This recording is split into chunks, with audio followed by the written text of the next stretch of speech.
This is the You Winning Life Podcast, your number one source for mastering a positive existence. Each episode will be interviewing exceptional people, giving you empowering insights, and guiding you to extraordinary outcomes. Learn from specialists in the worlds of integrative and natural wellness, spirituality, psychology, and entrepreneurship, so you too can be winning life. Now, here's your host, licensed marriage and family therapist, certified neuro-emotional technique practitioner, and certified entrepreneur coach, Jason Wasser.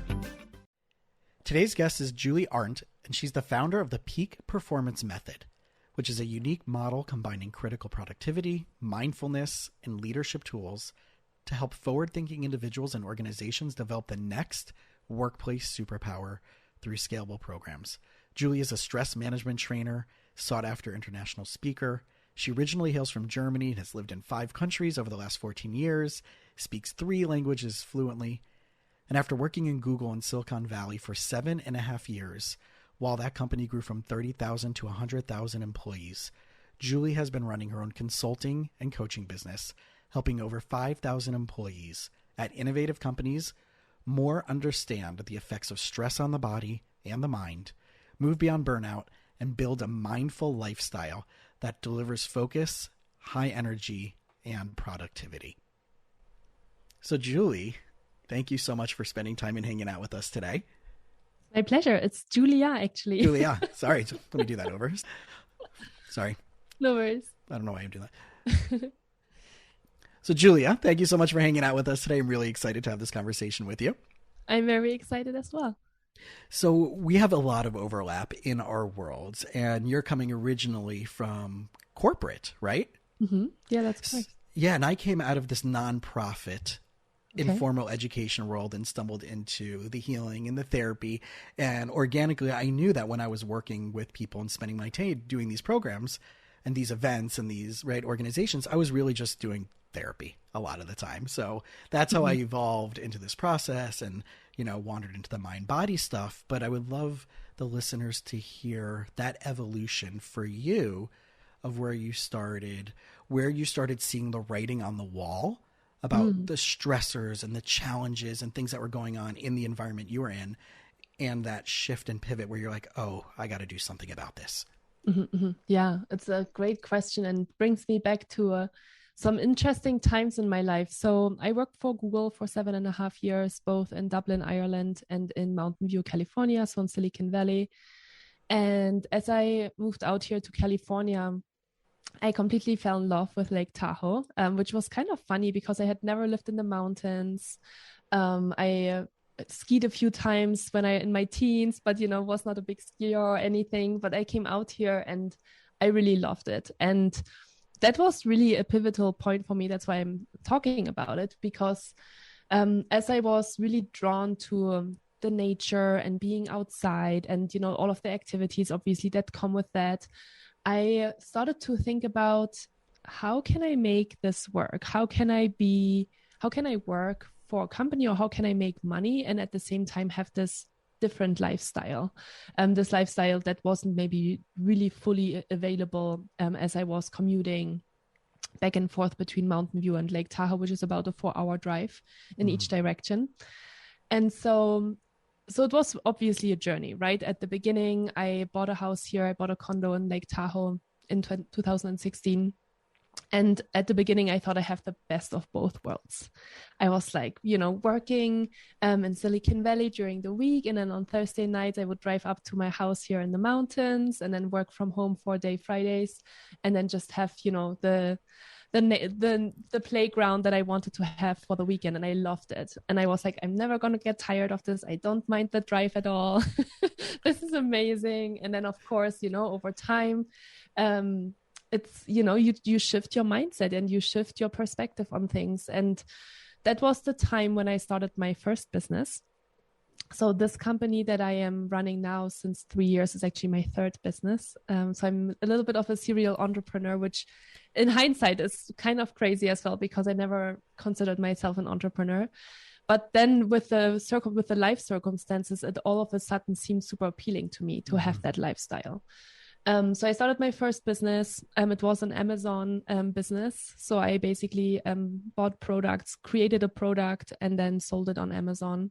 And it went pretty well, but I wasn't super excited about it. It was just kind of a side hustle, and it learned me a lot of amazing skills. But I was like, I don't know, that's not how I'm going to make, the amount of money that I make at my corporate job, and it gives me all the flexibility and freedom that I'm looking for. And so, and then, maybe to highlight, so I was working full time at Google. I was commuting 8 hours a week to Lake Tahoe, and I was running this business. And so I was thinking about, what else can I do? So I started my second business, and I was doing a lot of education on the side as well. I did a yoga teacher training certification, and I did a coaching certification. And before that, in Dublin, I had done a lot of kind of continuous learning and education as well around physical training, so personal training, and also sports psychology. Mm-hmm. And and then I was like, oh, it would be so cool because there's so many really rich people here in Lake Tahoe. Maybe I should become like a private yoga teacher and go to their homes and sell the products that I was working on, because it was in the yoga space as well. And I built that company and was really excited and had a beautiful website and beautiful pictures and everything kind of figured out. And that was in the summer of 2018. So I was running two businesses. I was like building two businesses, right? Not really running yet, but building two businesses and having my full-time job. And during that time, I was a global project manager for a really big project that I was running across all different time zones and all different countries. Like I was working with a team in India, a team in the Philippines, and then also in Europe and Canada. So it was kind of all over the place. I was up a lot at night to talk to my teams in India and on the Philippines. So it was just kind of a crazy life. And then obviously I had my and then I obviously had also my private life here, right? And so in the summer of 2018, I just didn't feel like myself anymore. And there were obviously signs leading up to that I ignored at the time. And in hindsight were kind of signals that I was putting a lot of pressure and stress on myself. But in the summer of 2018, kind of everything came together. But I was obviously super exhausted and tired all the time. I usually drove at night. I commuted usually at night because the traffic in the Bay Area is really horrible. And so I would drive at 8 or 9 o'clock at night and then get home at 12 o'clock, 1 o'clock in the morning, and had obviously high adrenaline, had difficulty to sleep, felt a lot of vertigo. And then during the work week, I would feel super anxious the whole time, making sure that I get all the work done at work. But then obviously, my mind was kind of in all different kinds of places. And it got to the point during that summer that I was starting to have thoughts around wishing I would have an accident and thinking that it would be so much easier if I would be sick or if something would happen to me, because it was just starting to feel too much. And those thoughts were pretty scary. Again, at the beginning, I didn't really pay a lot of attention to it. But then at some point I was like, this is not really normal to feel like this and to think like this. And at the time I was getting a lot in fights with my partner. I took a lot of things super personally all the time, no matter if it was with my stakeholders at work or with other people that surrounded me, no matter if it was my friends or my partner. And I was just like, I'm not really the person anymore who I want to be. I'm not showing up as my best self anymore, and something needs to change. And so I decided to go to the doctor. And they gave me 2 questionnaires at the time, one for depression, one for anxiety. And that was the most eye-opening moment for me that I had in my life, because I had to fill out this questionnaire, and literally almost every question was answered with, I'm constantly experiencing this. And it was totally normal to me at the time. But then when you have this questionnaire and you're like, this is like, when you say this is always happening to you, that's not a good sign. I was like, oh, wow. Right. This doesn't have to be that way. Yeah. And so the doctor sat down with me afterwards, and she was like, well, she's like, it looks like you're pretty, you're pretty stressed and you're pretty anxious. And that was the first time as well that someone put a word to what I was experiencing, because I knew I had really high anxiety. but I didn't know that it was anxiety. And so, so it was just a super eye-opening moment, and something had to change. And so I took a 3 months medical leave to really figure it out. It's so powerful. Like what you're sharing is so many people, I'm sure, who are listening to this, and so many people I work with relate to that. And I just had a conversation with one of my clients, and it was kind of like, if I give more to this relationship, even beyond my exhaustion point, then I'll, maybe once I give a little bit more, then I'll finally get back what I want. And that equation is pretty much what you're sharing about all the different ways that we can do this in our lives. If I give a little bit more to work, if I give a little bit more to this client, if I give a little bit more to this side hustle, to this project, then the balance will show up. And I think you and I are in alignment about, we know through our own experiences, both of our own experiences and both of, our professional background, that that's actually not the equation. Yeah, exactly. It's actually not what's going to happen. Yeah. So what were some of the things that, as you started getting into this new stage of putting the pieces in the right order for you, in the healthy order, in the right way of wellness, what started showing up for you? What did you start implementing that you're like, oh, do you know what? This feels better. This actually, I'm able to do this and that, and do the self-care. So what were some of that process? What were some of the methods that you were incorporating? Yeah. The biggest changes I made during that time was my morning routine. It's really powerful. I think when you hear, like, I've heard a lot of, coaches and people that I was following online speak about the morning routine beforehand, but I was always like, okay, it's the morning routine, The miracle morning. Yeah. 5 a.m. club.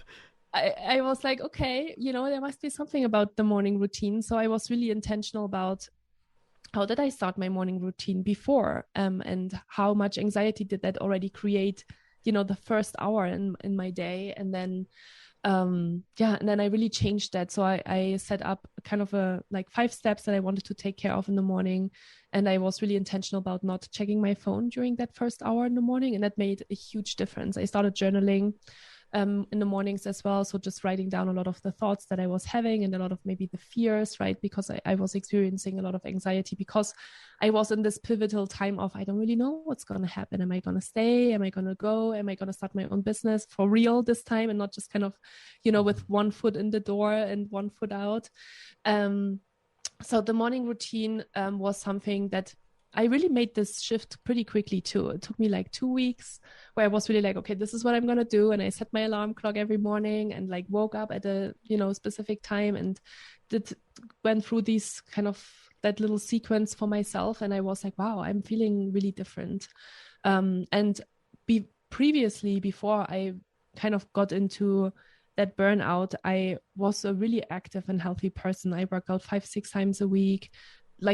Exercise is my life, still is. And it was interesting because I hadn't really even realized that because of the commute and the job and the different, projects, I wasn't really taking care of that anymore. So I got back into my routines of going to the gym or, exercising and being active and spending time with friends and just kind of really that space.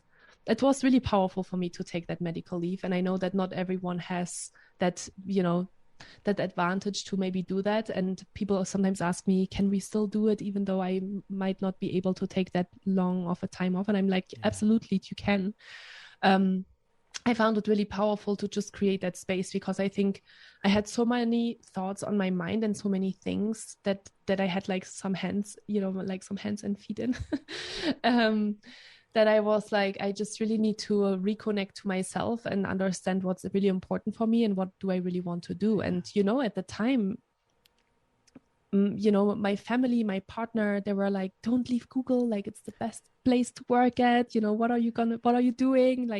Why are you, they couldn't really understand what I was going through. They couldn't really understand how much pressure it put on me in terms from that commuting perspective, because I had a couple of almost accidents a few times, just because you're driving all the time, of course it happens.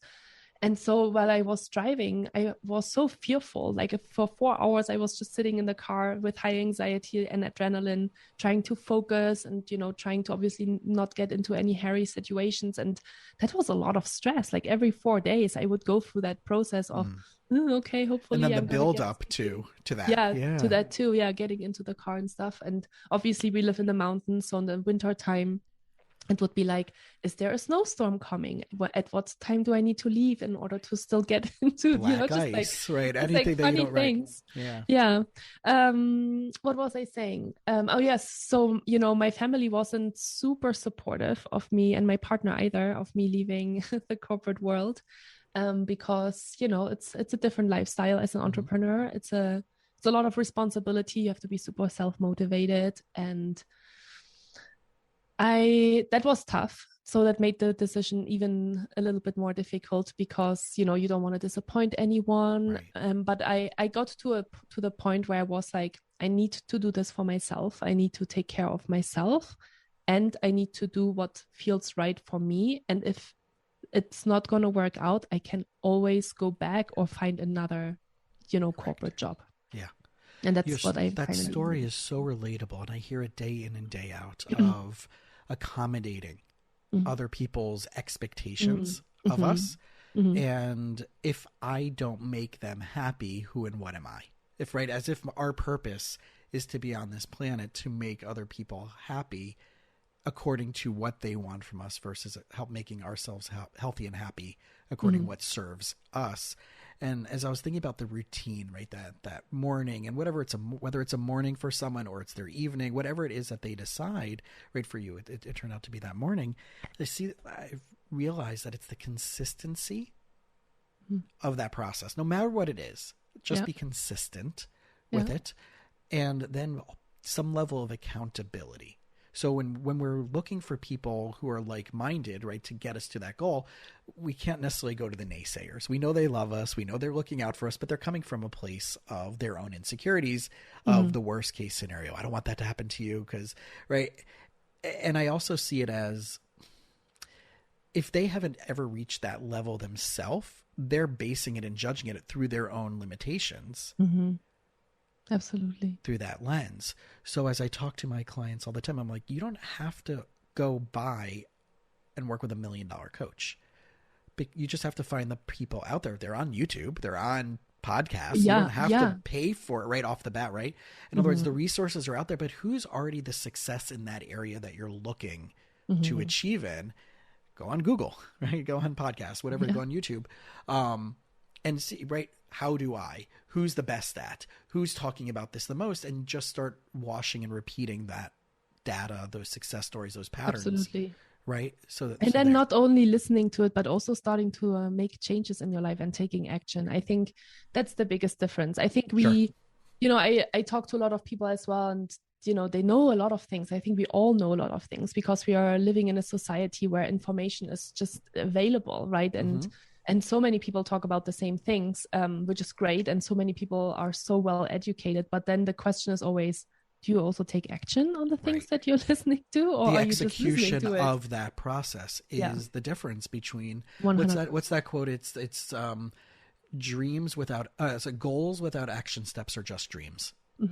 Yeah, absolutely. And, I love that you were talking about, even just podcasts or YouTube videos, because I always say the same thing, like surround yourself, they say you are the 5 people that you surround yourself with. But I think it's not just the people that surround you in your physical direct space, but also what you listen to and what you watch. And, that can have what you eat, that can have such a strong impact on your development as well. So choose wisely for sure. Yeah.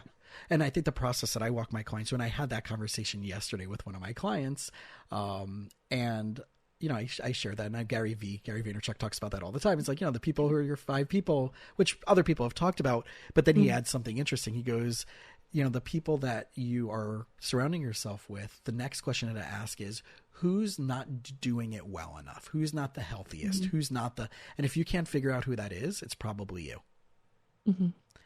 And my client responded to me. They're like, oh, yeah, that's me. I'm the unhealthiest in my friends group. I'm the right. And I'm like, well, that's awesome that you can recognize it and not go defensive. And you didn't make excuses about it. You just owned it. That's the first action, right? That's the thing, right? You own it. You're there. You don't want it to get worse, but there was no, now can we eliminate all the excuses and the justifications for why you got stuck? And that's part of that process, right? So I'm wondering, like, when you're working with someone, and I know that you're now doing this, like, how do you help them identify their self limitations in this process? It always requires some level of awareness already, right? People are not going to come to you and work with you if they don't already have that level of awareness that something is wrong. Or I won't even take them. I won't even take them on as a client. Yeah.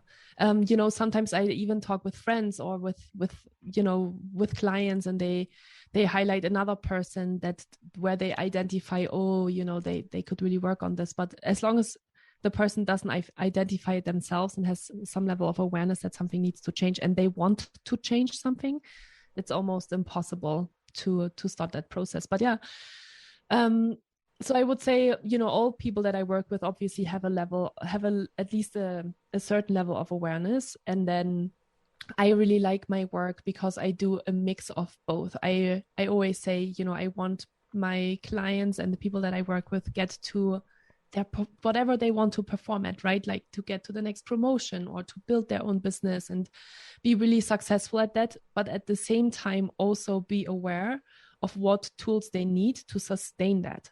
Because a lot of the people that surrounded me were people that had learned to push their boundaries and had learned to push their limits and work at nights and work during the weekends to get all of the things done that they signed up for. And it can be really fun in your 20s to do that. But I think we just don't have that awareness oftentimes in our 20s. And I think that changes now. Now I talk to 20-year-olds and they are super aware of mental health. And I'm like, wow, like that's incredible and great, But I don't think that I had that, I think like the millennials really had that. So people from like 25 to 40 years old. And so awareness is the first step. And then once you have that, I was just losing my train of thought a little bit. But so what I'm really trying to teach my clients is how to set up systems to manage their time and set boundaries and say no. And at the same time, also take care of themselves, because I think you can't take care of yourself if you don't have time. And that's the biggest problem that my clients have. They don't have time. They work a lot and they're super ambitious, which is awesome, but they really don't have time anymore. But they're not effectively managing their time. People can always improve their time and how they're using it and how they're managing their calendars and so on. And so I love to work with clients really on that balance of, okay, what can you do for yourself, and then how can you also achieve all the other things that you have going on. And I think that's the conversations that I have with my clients when we start to work. So even if they come and say, I want to work on my career, or I want to work through my burnout because I want to get to the next promotion, then I'm always like, okay, but what are you also doing on this other side, So yeah, it is that balance, but I like that work-life balance, right? In the 90s, 2000s, and the last, right? It's kind of fallen out of favor, this idea of work-life balance, because it's not really the goal. It's really knowing, like you just said, what are my priorities? What do I want to let in? What do I not want to let in? And how do I make decisions around that? And that's why I always love starting with, people who've listened to my episodes already know that I'm going to say what I'm about to say is values-based decision making. That it's all about first define your core values and then use that as the doorman to let in or not let in every category of your life, whether it's your food, your friends, your relationships, where you invest, all of those different things, whatever you're investing, right? Time, energy, space, money, right? All those things. And if we know that, then we can make it really cleaner and filter out a lot of the chaos, because then we don't get stuck in the emotionality of it. Exactly. And the more stressed you are, the harder it will be for you to filter. Right. Because you're more emotionally driven and you'll just, you don't think clearly anymore. Right. That's the reptilian brain, that survival instinct. And that goes into the fight or flight process. And that's not strategic brain. That's reactive brain. And what I've realized over the years, the more I go deeper into neurology, is that reptilian survival brain doesn't give you a multitude of options. It gives you what is it that you need to survive just for the next near bit of time? It's not longitudinal survival. It's just getting yourself out of this immediate thing. But if our physiology doesn't reset and resolve itself, if we don't have and build that resilience and that emotional healing, that emotional trauma, we're always going to go to that just one little step of variability of only moving a little bit forward. That is just lessening the perceived danger, but it's not going into a full strategic, deliberate, sustainable outcome. And I know one of the things that you love working with is sustainable performance. So let's talk a little bit about that. Yeah. So I work a lot with, I obviously already mentioned, of course, one-on-one clients, but I actually don't do that too much. I do more corporate workshops and work with clients that way because I come from that space.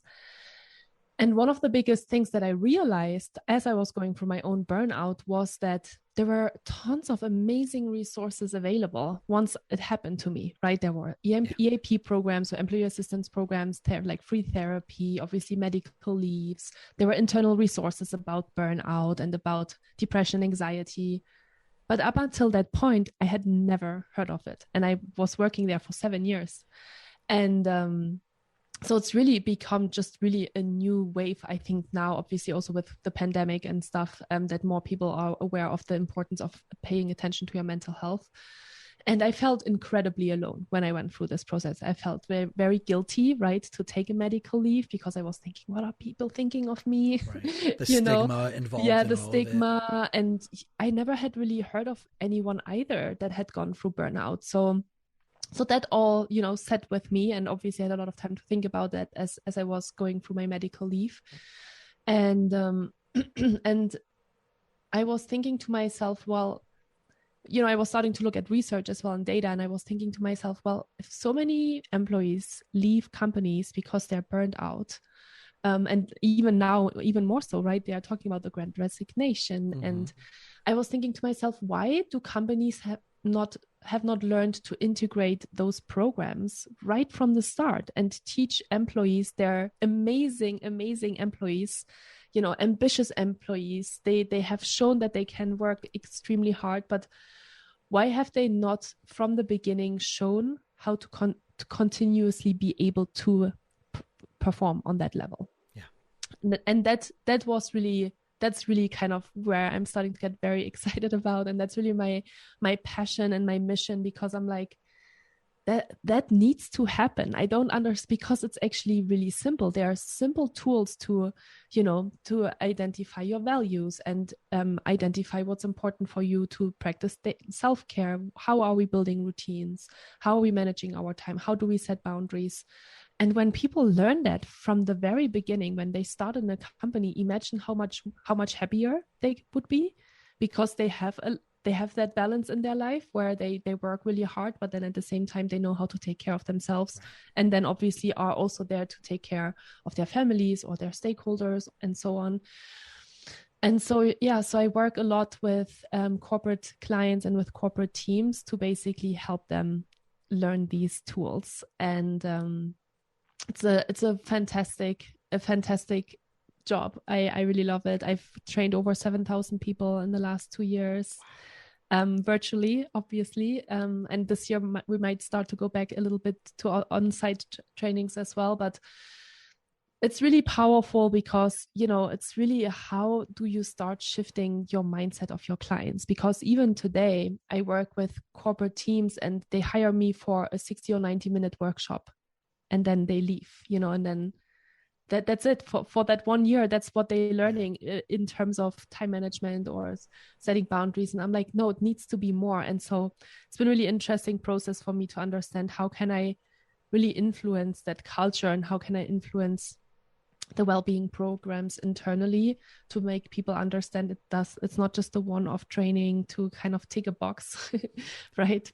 But to really show employees that you really care about their well-being, and that you know that if you invest in that on a continuous basis, it will pay off so much more, right? Because you have happy employees, you have more productive employees, and that's just more sustainable. And then they will probably stay as well and not leave, right? Because they're not feeling like there's no other way out than to just go.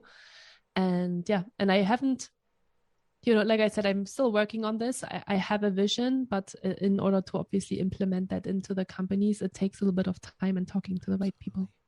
Yeah, and I see this left and right. So with any of my corporate, whether it's they started their own business, and it's interesting to see the different levels of like, a small mom and pop shop, right? That you have the family business and they're just hoarding the secret recipe, right? They don't want, if someone else knows that we're selling it with this price, but they all have the same distributors and they all have the same products, but they're like, they think that someone coming in and leveraging and hiring staff and bringing someone in from the outside, that they're going to steal it and open up the business right next door to them.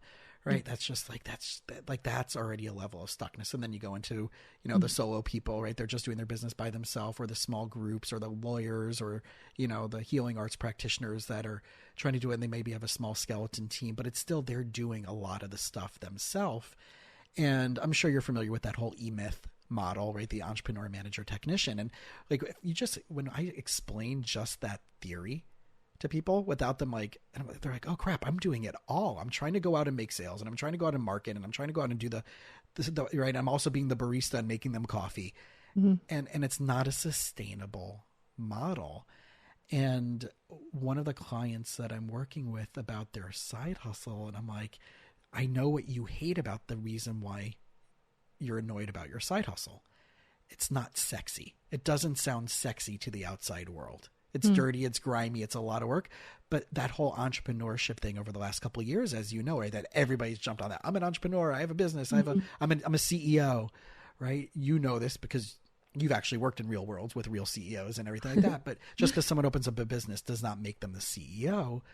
But I think people are aiming for the sexy, shiny object. And that's the dark side of this entrepreneurship movement, that as opposed to, like you said, building systems, building your team, leveraging out things that you're not an absolute expert at.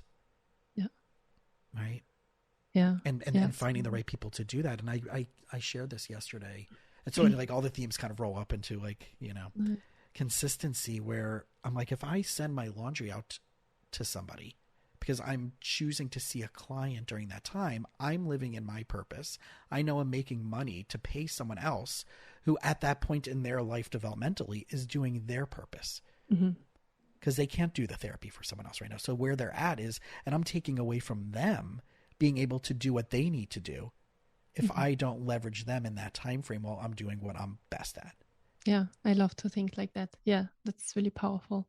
I have a YouTube channel, and the first year, and I have a podcast too. So the first year, and I'm very consistent and disciplined. So the first year was like, I'm going to record a video every week. I'm going to do a podcast every week. And I produced everything myself too for the first year. And after a year, I was like, wow, this is like a full-time job. And it is. And I'm doing the corporate workshops, and I do the one-on-one coaching, and I do all these other things. Chaos, right? Development. Yeah. And so it's like, no, that's absolutely not sustainable for myself. Right. And that's what I'm trying to preach to people, right? To create more systems in their lives in order to set them up for success. So for 2 years now, I've been working with a production team for my YouTube channel and for my podcast. And it's like game changer, it's right? Night and day. Yeah. Because I think I probably save like 2 days a week, not having to do that production, and it's way better. And right, doing a way better job at what I did, because I had no idea what I was doing.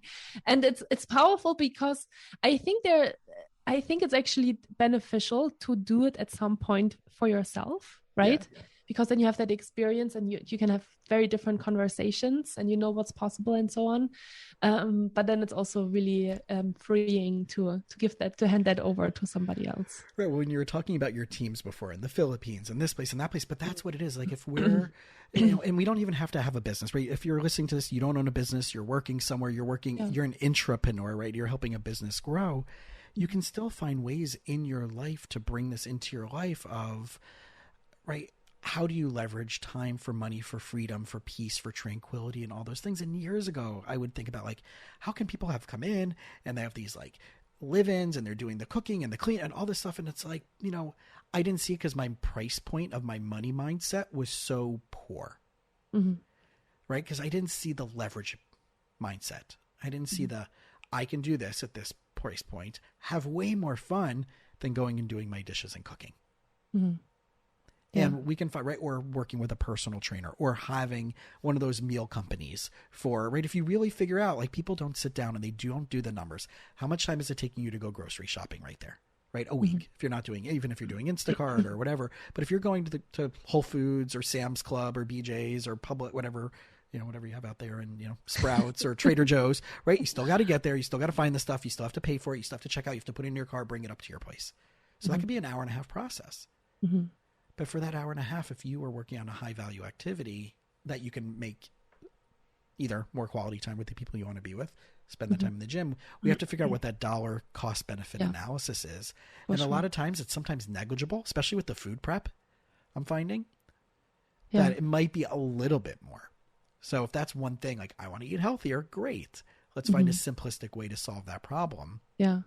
And, and as you're talking about this, I'm also thinking, there's probably still a million things that I could outsource and, leverage other people's help. And that's a process in itself too, right? Like, just start with one thing. Just start with thinking about what is one thing that you've been maybe trying over and over and over again to make work, but it's hard to make work. So find a solution for that and just start with that, because then obviously you will grow and develop and evolve. And then you can, see maybe another gap that's missing in order to get to that next level. But you always want to focus on one step at a time. And I think that's and it doesn't necessarily have to be a job. It's like, right, flipping something on OfferUp or Craigslist, right? It doesn't have to be that you have to go out and do something. It might be something you already have that you need to get rid of. Someone else, right? Was it someone else? Someone's trash is someone's treasure. Mm-hmm. So it's like, I need $500. Okay. So what aren't you using anymore? What clothing do you have in your closet? I sold a pair of hiking boots that I bought 14 years ago in Boulder, Colorado. Great quality, but someone needed them on a last minute. I had them on OfferUp for 6 months. $50. Mm-hmm. Someone last minute bought them, because they needed it for the next day for a trip and they didn't have. Cool. So there's $50. We have so many ways of, if we find and see everything as a possibility versus why we can't, our mindset around that's gonna 100%.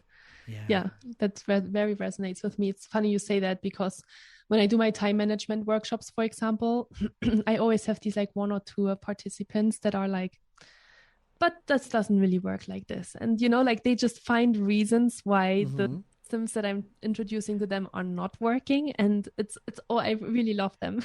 I love these people actually, because they're super attentive. Like they actually do want to learn something, but they're very, they're still in a very different mindset. And so I actually did a YouTube video about that a few weeks ago, where it was like, the secret to time management is to find reasons why it works and not why it doesn't work, right? Because it's so much easier to say, oh no, I can't, like, for me, that doesn't work, instead of saying, okay, what is maybe one little thing that could work for me? You don't have to take everything that I'm saying and apply it to your life. I understand that, every person's life is different, and you need to find that flexibility, but I'm sure there's something you can try out and see if that works, Or you can listen to someone, then you're like, I don't like their personality style, but is there one thing that you can benefit from? Because, right, what's the expression is, the clock is right at least twice a day. So, just because someone might have, I don't like their style, I don't like they're talking about this version of politics, but they might also have some other, and that's where our world is so polarized now. They're like, I can't get any value, or I can't connect to that person, or that person is like, they shouldn't even be doing what they're doing, but they are doing it. And if you found it, that means they're doing something right if it's showing up in front of you. So maybe there is something you can take away from it. You can leave the rest, throw the rest in the garbage. Or if you're in California, compost it. But right. So, but there always can be something. And if it irks you so badly, then that's really more about you than it is about them. So go do that work and figure out what the hell is going on inside of you. Why is it so repulsive to you?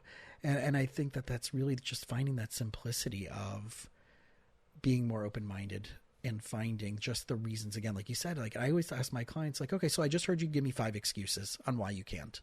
Mm-hmm. So tell me one, like you just said, tell me one about how it could be possible. And even just highlighting that is such a powerful thing to do, right? Because people don't realize that that's what they're doing. Yeah, I remember I worked with a therapist once, and every few minutes she would get up. She had a home office, and she had this really insanely large whiteboard on the wall, right? The marker whiteboard. Wow. It was massive. I was so jealous of it. It was like 20 feet long. Wow. She was a university professor, so I guess she like co-opted it through the, through that, and it was on her wall in her home office. And every few minutes she would get up and she would write, she would just do a hash mark, like a line on the thing. And then when it got to 5, right, it would be that, right, the hash marks with the 5 and moving on to the next set. So at the end of the session, she goes, "Do you know why I did that? Or why, what was happening when I went up to do that?" And I'm like, "No." She goes, "That was every time in our last hour conversation that you said yes, but." And I think it was like 17 times. Wow. Yes, but. And the idea of everything's going to be amazing, everything's going to be great, but this can go wrong neurologically, right? That's a neurological limiter, right? Anything that came before the but no longer appears. It's as if it never was spoken or identified. And the focus is now going to be on the negative. And our brain, we know, is 4 times as likely to focus on negative than positive. And that's why we have to train ourselves with all this mindfulness and positivity and neurology. But for me to see that was like mind blowing of like, oh my God, I'm so stuck in that script. And I want people out there who are listening, check yourself on this. Just catch your yes buts. Don't do anything. It's like that old clicker if you grew up in the United States and you went to the roller skating ring in the 80s and they walked in the door and they hit the clicker to see how many people were at capacity, right? Or the concerts back then. I'm sure they did that all other places They did. too. They did that all over the world. Okay. All right. Yeah. I'm from Germany, context. so, Right. we're pretty technologically progressed. Right. But I just have these 1980s roller skating rink memories as a kid and going to camp. And, right. But if we just keep track of that, don't try to change it yet. Just keep track of how many times, just catch yourself before you try to change it. Yeah. Right. You'll see in how many different ways, whether it's a wording or a script, or we give away our stuckness in how we engage the world. If only we were able to see it and catch it. And that's where expert professionals like you and I come in. For sure. That's exactly what I was just thinking, because sometimes we don't know. Sometimes we need that external person that shows us. And I just started working with a business coach, and I had a session with her for 2 hours a few weeks ago. And I was like, wow, you think you know it all, because we do always think we know it all at the point in time where we are at, right? And then you talk to another person that has such a different perspective on your business. You're like, it totally blew my mind away. Yeah. I was so grateful. And I was like, this is what I'm telling my clients all the time, that, you just need an external person, no matter who it is that you connect with, no matter if it's a therapist or a coach or a mentor or a healer, whatever resonates with you. But the power of them, showing you your blind spots it's priceless as well. Like, I'm always like, there's no price on healing, or no price on like discovering these things. I've had a lot of conversations with friends over the last 2 years that were thinking about hiring a coach, and we're a little afraid of investing the money. And I said to them, you will never regret paying that money, because there's no price on your development and on your healing or on your health. Sanity. And your sanity. Wow. Yeah. Super powerful. And I've always have friends that come back to me afterwards and are like, you were so right. I'm so glad that I did this. Like, it's really so powerful. And well, you can't see your picture when you're in the frame. Yeah. Right. You can't know whether you're a Monet or a Picasso when you're in the frame and you're looking out from a different vantage point. And I love that metaphor of like, the side view and whatever, is that I always talk about with my clients. Like, you might have your lights on, but I can help you put on your high beams. I can help be your side view mirror. I can help be the rear view mirror, or we can just jump in a helicopter or a plane. You don't need to drive there. And that whole shift of the way I've been doing it, if I keep doing it over and over again, that same way with that same data, you're only going to get a different outcome. Even if you point your wheel into a different direction, you're still using the same old tools, which will lead you to the same old outcomes. Yeah. You're using the tools that got you there, but what are you going to do to get you to the next level? Yeah. You don't want, when people, I'm sure you have this all the time, where they're like, oh, I just want to get back to. I just want to get back to where I was then. No, you don't, because that's partially what led you here. Now, you may have been doing a lot of amazing and empowering things then, but now we want to amplify that. But if you want to get back there, no, I'm not going to let, that's just going back to, but that's what, why do you think that's going to get you a different outcome? Yeah. Yeah. Really good.